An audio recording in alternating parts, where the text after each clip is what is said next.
kaming support na hihintayin. Hindi po namin kaya kasi wala po kami mga trabaho dito. Hindi kami taga dito sa Batangas. Taga Mindanao po kasi kami. Magkapanood sa ng agency namin ito na ituloy na tulong nila sa amin. Maawa naman po sila sa akin kasi malaki ang nawala sa akin. June 29, 2022 po nangyari. Yung mga sugat po ni Kuya Wilfredo, talagang grabe. Buto at laman. Hindi na po butot balat kasi wala nang balat. Buto at laman po yung sitwasyon. Hindi ko lang po talaga pwedeng ilagay dito sa ating upload kasi bawal po siya. Bisitahin nyo po yung personal account ni Kuya Wilfredo upang higit nyo pong maunawaan kung bakit kailangan po ng tulong ngayon ni Kuya Wilfredo.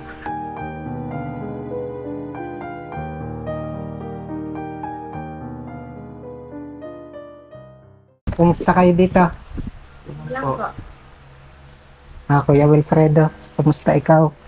Wala na po kami po sa agency namin po. Hinto na po nila tulong nila sa akin. Wala na po kaming suporta na nakuha nila sa ngayon sa kanila.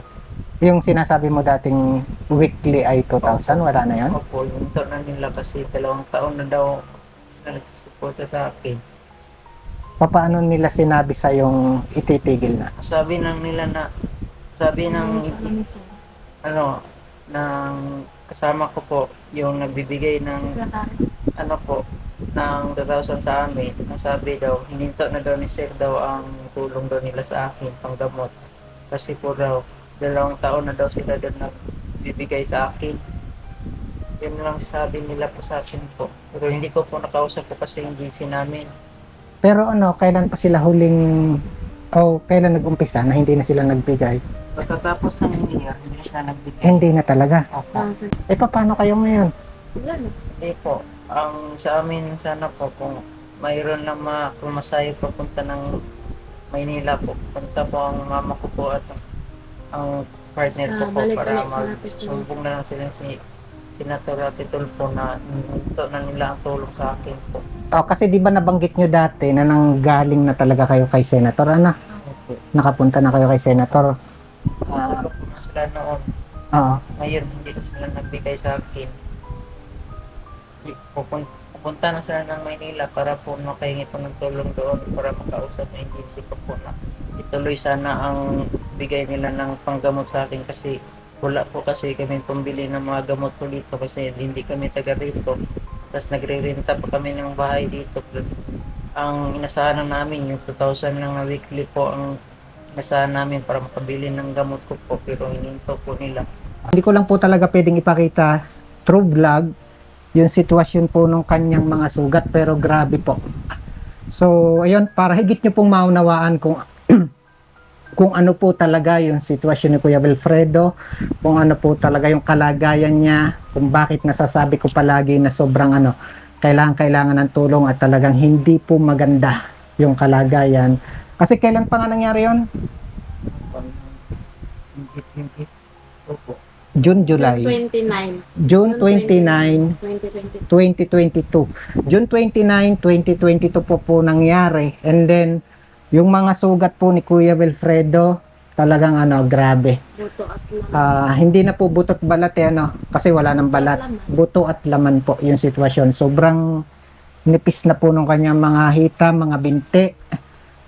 At talagang I can't imagine. So, yun, para higit nyo pong maunawaan yung sinasabi ni Kuya Benji, hindi ko lang po talaga pwedeng ilagay dito sa ating upload kasi bawal po siya. Bisitahin nyo po yung personal account ni Kuya Wilfredo. Again, ilalagay ko sa baba upang higit nyo pong maunawaan kung bakit kailangan po ng tulong ngayon ni Kuya Wilfredo.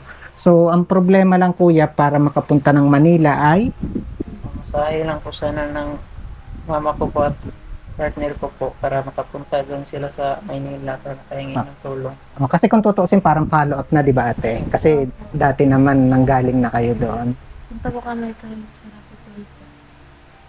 Kasi napakabigat nito dahil hindi lang yung pagpapagamot ni kuya ang Wala problema. namang maibili ng gamot sa kanya. Kahit yung pang-araw-araw nyo talagang Wala problema na nga din, eh. di ba? Ang kawawa Ang tuloy ang problema baby lang namin. yung sa gamot niya, baka hindi yan malata, baka may infection lang yan sa ano ba. Hindi na po ako Dahil nakalinis sa mga sugat po. wala nang bigayin na Kasi kung dati-rati ay once a week, ngayon totaling wala na. wala Hindi na. na talaga. Opo. Hindi na po ito nabuksan kung sugat ko Sugat. po kasi wala pong gamot pangbili po. Iba-iba naman napasok sa utak ko po ngayon kasi wala na kaming suporta, wala na kaming support na hihintayin. Maghihintay lang kami dito kung hanggang kailan kami dito. Ang katakutan ko nga baka paalasin kami dito kasi hindi pa kami nakarinta ng bahay. Bayad. Hindi pa kami nakabayad ng bahay. Ang gusto ko lang sana po para makapunta lang sila doon ni Sir Senator Rapi Tulfo para makaingi po sila ng tulong doon para makausap po ng agency namin na ituloy sana ang tulong nila sa aking gamot. Kasi hindi po basta-basta pong pambili ng gamot kasi hindi po mura kasi ang gamot ko po. Palit 20 lahat ng gamot na malagay sa sugat ko po. Yan po na sa ngayon po gusto ko sana po makapunta sila ngayon ni Sir Rapitul po kahit ang ate ko lang magbantay dito sa bahay. Kahit iwan ko nila para makapunta lang sila doon ni Sir Rapitul po. Makaingi sila ng tulong. Yun lang po ang gusto ko pong mangyari po na makausap ang agency ko po para matuloy-tuloy ang tulong na sa akin kasi hindi pa to gumagaling ang mga sugat ko po lalo pang malaki kasi hindi po malinisan ng mabuti.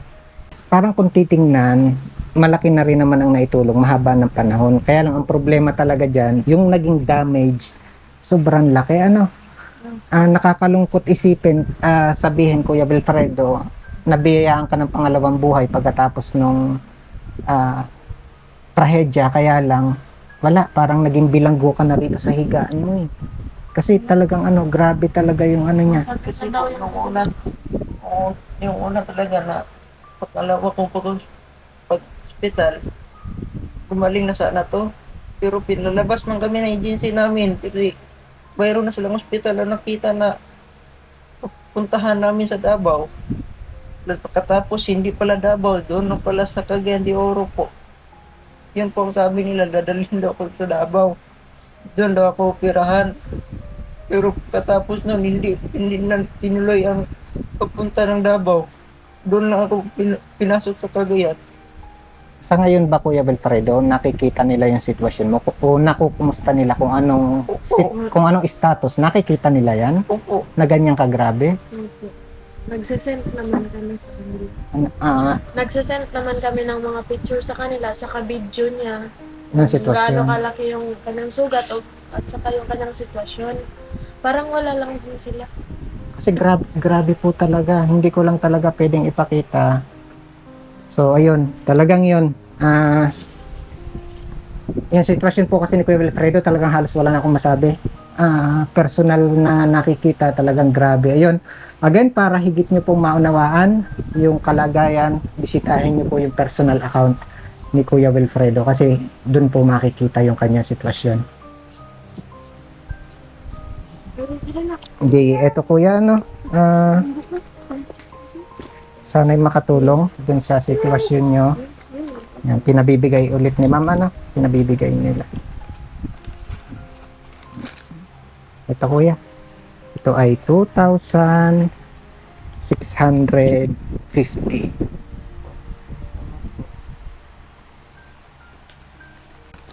Anak, sobre ang natira sa atin. Yan.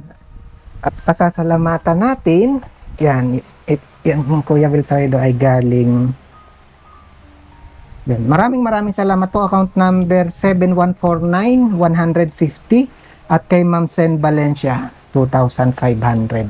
Maraming salamat po ma'am sa binigay niyan po tulong sa akin, sa lahat po na nagbigay ng tulong sa akin po. Maraming salamat po.